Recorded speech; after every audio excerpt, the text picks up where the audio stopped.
இசக்கியம்மன் வரலாறு பாகம் 10. காப்பாற்ற வந்த மாந்திரீகரும் பயந்து ஓடிவிட செட்டியாரின் அந்த அரண்மனை வீடு இப்போது பாதுகாப்பற்ற ஒரு கோட்டையாக தனித்து நின்றது. என் வம்சம் அழியும் என்று சாகும் தருவாயில் இசக்கியிட்ட சாபம் இப்போது முழு வீச்சில் வேலை செய்யத் தொடங்கியது. அது செட்டியாரின் வாழ்நாளில் மறக்க முடியாத ஒரு கோரமான இரவு.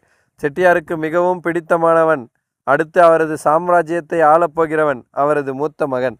ஆழ்ந்த உறக்கத்தில் இருந்த அவன் திடீரென நெஞ்சை பிடித்து கொண்டு துடித்தான். ஒரு கருப்பு நிழல் அவன் மேல் படர கண்ணுக்கு தெரியாத கைகள் அவன் கழுத்தை நெரித்தன. கண்கள் பிதுங்க ஒரு மிடறு தண்ணீர் கூட குடிக்க முடியாமல் அந்த இடத்திலேயே அவன் உயிர் பிரிந்தது. ஒரு சாவு நடந்தால் பரவாயில்லை, ஆனால் யமன் அந்த வீட்டில் நிரந்தரமாக குடியேறிவிட்டான். அடுத்தடுத்து சோகங்கள் அணிவகுத்தன. இன்னொரு மகன் கிணற்றில் தவறி விழுந்து இறந்தான். செல்லமாக வளர்த்த மகளை திடீரென பாம்பு தீண்டியது. காரணமே இல்லாமல் ஒவ்வொரு நாளும் ஒரு பிணம் அந்த வீட்டை விட்டு வெளியே போனது.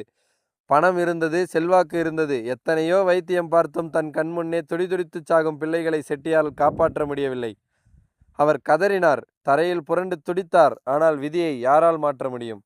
என் பிள்ளைகளை விட்டுவிடு தாயே, அவர்களுக்கு பதில் என்னை எடுத்துக்கொள் என்று செட்டியார் வானத்தை பார்த்து அழுதார். ஆனால் இசக்கிக்கு தெரியும், இவனை கொல்வதை விட இவன் பெற்ற பிள்ளைகளை இவன் கண் முன்னாடியே கொல்வதுதான் இவனுக்கு கொடுக்கக்கூடிய மிகப்பெரிய தண்டனை என்று. பிள்ளைகளை பறிகொடுத்த சோகம் செட்டியாரை கொஞ்சம் கொஞ்சமாக பைத்தியமாக மாற்றியது. தலை கலைந்து கண்கள் சிவக்க அழுவதும் சிரிப்பதுமாய் அமர்ந்திருந்தார் செட்டியார். தன்னுடைய பாவம் என்னவென்று இப்போது அவருக்கு புரிய ஆரம்பித்தது. அன்று அந்த பெண்ணை கொல்லாமல் இருந்திருந்தால் இன்று என் பிள்ளைகள் உயிரோடு இருந்திருப்பார்களே என்று நினைத்து மருகினார். அன்றிரவு செட்டியாரின் கனவில் இசக்கி தோன்றினாள்.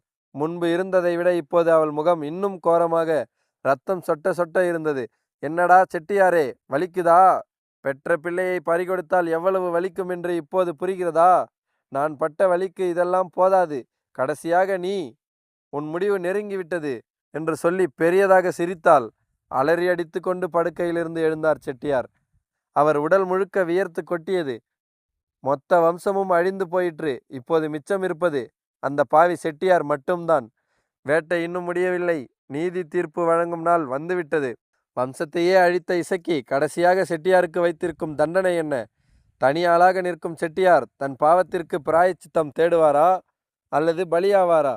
இறுதி தீர்ப்பு அடுத்த எபிசோடில் காத்திருங்கள் நண்பர்களே.